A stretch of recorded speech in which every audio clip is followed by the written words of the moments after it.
Falahi stock market analysis में आपका स्वागत है।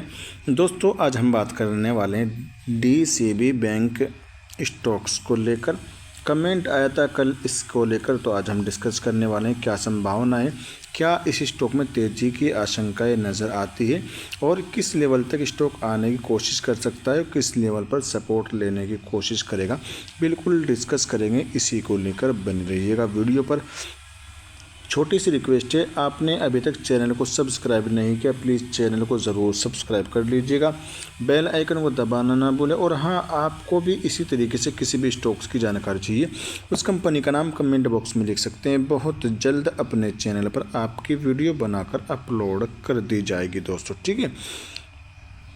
तो जैसे कि मैंने आपको इसका एक चार्ट दिखाने की कोशिश करूं, अगर हम बात करें इस स्टॉक में अगर हाई से हाई गिरावट हो सकती है तो किस लेवल तक जाने की कोशिश कर सकता है, तो मेरी जो संभावना है स्टॉक आपको 80 रुपये के लेवल तक आपको टच करता हो। अगर 100 रुपये के नीचे स्टॉक आता है, 100 रुपये के नीचे स्टॉक अगर क्लोजिंग देता है तो ये स्टॉक आपको 80 रुपये के आसपास भी आता हुआ नज़र आ सकता है, ये मेरी संभावना है।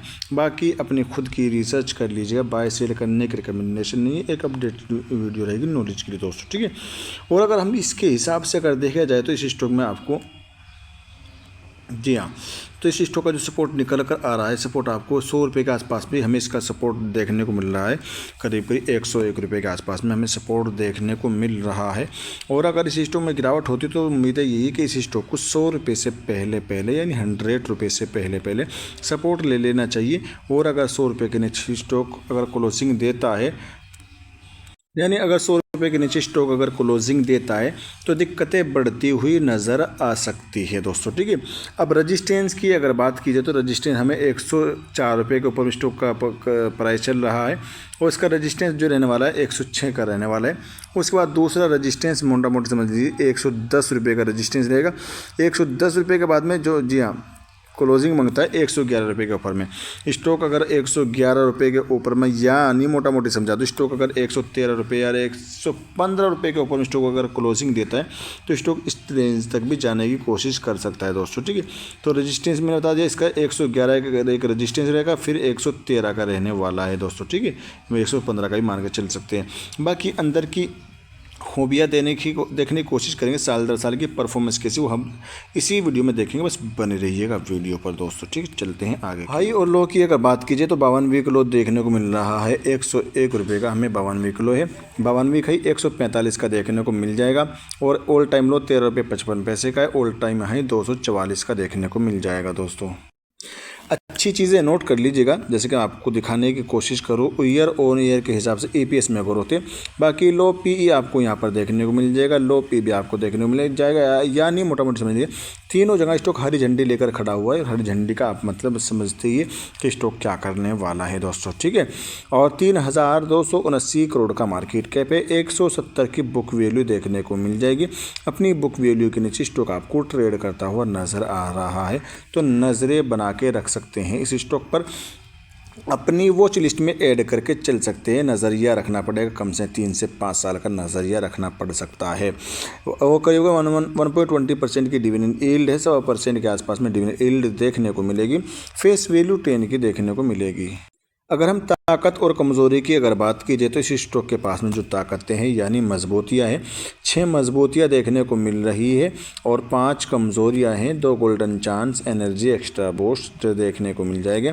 28% स्टॉक आपको पास नज़र आ रहा है। रेड जोन में स्टॉक आपको ट्रेड करता हुआ नज़र आ रहा है फ़िलहाल की बात अगर करें तो दोस्तों, ठीक है। अगर हम रिटर्न की बात करें तो इस स्टॉक ने सिर्फ 3 साल में 46% का रिटर्न निकाल के दिया है। बाकी एक हफ्ते से लेकर हम 5 साल की, 3 साल को छोड़ दीजिए, सिर्फ 3 साल, जी हाँ, ये 3 साल में 46% का रिटर्न निकाल के दिया। बाकी 5 साल में 26% माइनस में नेगेटिव, 2 साल में भी माइनस में, 1 साल हो, 6 महीना हो, चाहे 3 महीना हो, नेगेटिव और माइनस में रिटर्न निकाल के दिया है। यानी काफ़ी दिन हो चुके इस स्टॉक ने रिटर्न निकाल के नहीं दिया है, तो इस हिसाब से भी इस स्टॉक पर आप नज़र बनाकर रख सकते हैं दोस्तों, ठीक है। वॉल्यूम की अगर बात कीजिए तो वॉल्यूम हमें देखने को मिल जाएगा 11,57% के आसपास में डिलीवरी माल उठाया जा रहा है। यानी 50% से ज़्यादा जो है डिलीवरी में माल उठाया जा रहा है, लेकिन वॉल्यूम में थोड़ी सी कमी है। वॉल्यूम में अगर इंक्रीजिंग आती है तो स्टॉक पर ज़रूर असर देखने को पड़ सकता है। रेवेन्यू की अगर बात करें, रेवेन्यू में हमें इंक्रीजिंग देखने को मिल रही है। 2023 में 42 करोड़ का रेवेन्यू था, जो बढ़कर 5,362 करोड़ का रेवेन्यू देखने को मिला है।